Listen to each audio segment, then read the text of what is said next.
తాను ప్రభుత్వ పాఠశాలలోనే చదువుకున్నానని, చదువుకు పేదరికం అడ్డురాదని మంత్రి సీతక్క అన్నారు. ములుగు జిల్లా మేడారం వెళ్తున్న మంత్రికి హైదరాబాద్ మణికొండ నుంచి టూర్ కు వచ్చిన స్కూల్ విద్యార్థుల బస్సు ఎదురైంది. పిల్లలంతా జై సీతక్క అంటూ నినాదాలు చేయడంతో సీతక్క వారి బస్సు ఎక్కి వారందరినీ పలకరించింది. ప్రణాళికాబద్దంగా చదువుకుని తల్లిదండ్రులకు కీర్తి ప్రతిష్టలు తీసుకురావాలని బస్సులోని విద్యార్థులకు సీతక్క హితబోధ చేశారు.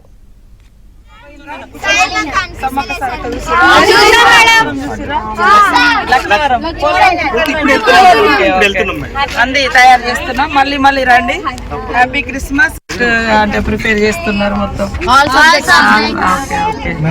అంత హైదరాబాద్ వల్ల.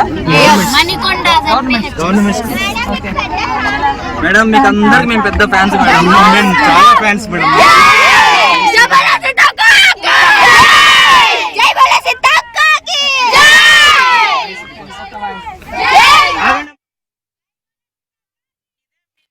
మీ ఫ్యూచర్ ని ఎన్నుకునేటువంటి టైం, సెలెక్ట్ చేసుకునే టైం. ఎందుకంటే ఫస్ట్ ఇయర్ లోకి వెళ్ళేటప్పుడు మనకు రకరకాల ఆలోచనలు వస్తాయి. మన ఇంటర్నల్ గా కూడా రకరకాల ఫిజికల్ గా కూడా చేంజెస్ వస్తూ ఉంటాయి.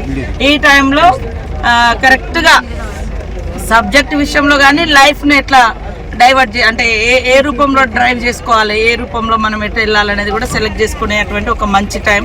కాబట్టి మీరు చిన్నతనం నుంచి ఏదైతే ఫ్యూచర్ ఇట్లా ఉండాలని ప్లాన్ చేసుకుంటారో అదే ప్లానింగ్తో ఇప్పుడు కరెంట్ ఉన్నటువంటి సిచ్యువేషన్ తగ్గట్టుగా ఈ రోజులలో మనం ఏ సబ్జెక్ట్ ఎన్నుకుంటే ఏ ఉద్యోగాలకు డిమాండ్ ఉంది, మీరు నెక్స్ట్ 5 ఇయర్స్ వరకు మీ స్టడీస్ అయిపోయిన తర్వాత మీరు సెటిల్ కావాలంటే ఇప్పుడున్నటువంటి జాబ్ ఎందులోకి వెళ్తే మీరు నిజంగా అది సాధించుకోగలుగుతారు అనేది కూడా తయారు చేసుకోవాలి. ఒక మీ యొక్క ఫ్యూచర్ మేనిఫెస్టో లాగా ఎటు మనం మనసు డైవర్ట్ కాకుండా ఓన్లీ స్టడీస్ అండ్ ఇంకేమైనా ఉంటే సోషల్ సర్వీస్ మీద కూడా కాన్సన్ట్రేట్ చేయండి. ఆ తర్వాత 5-6 ఇయర్స్ తర్వాత మీరు ఎట్లా మీ లైఫ్లో సెటిల్ అవుతారు కాబట్టి అప్పుడు మీరు మీ లైఫ్ని ఎట్లా పర్సనల్ లైఫ్ని కూడా ఎట్లా మనం రూపొందించుకోవాలనుకుంటే అట్లా అవుతుంది.